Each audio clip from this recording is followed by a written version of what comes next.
第一题前面的句子是跟有冇要就抽金撸呢？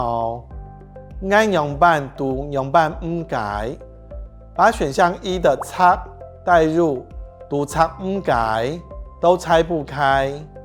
选项二分带入讀分唔解都分辨不清楚。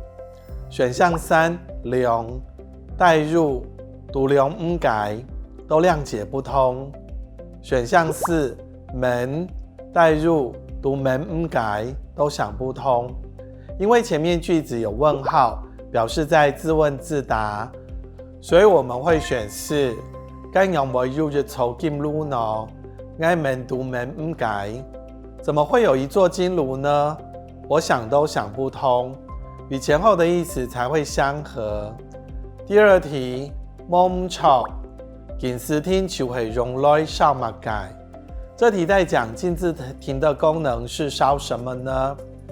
一司机，二冤字，三佛壇，四垃圾。因为我们有先了解文章的意思了，所以我们一看就知道要选一号。司機，冇唔錯，近視天就係用來燒司機。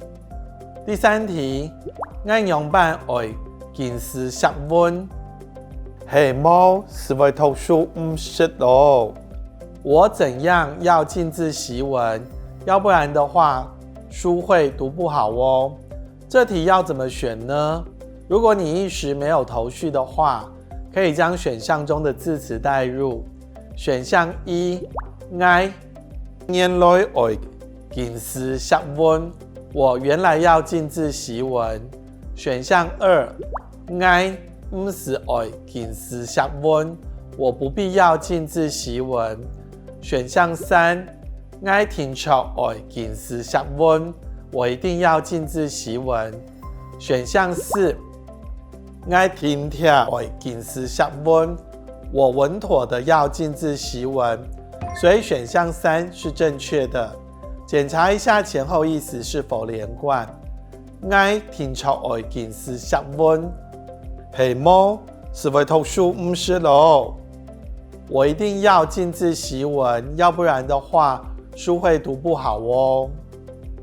今天我们的客语能力中高级认证课程就上到这里，祝福大家考试顺利，拿到高分哦。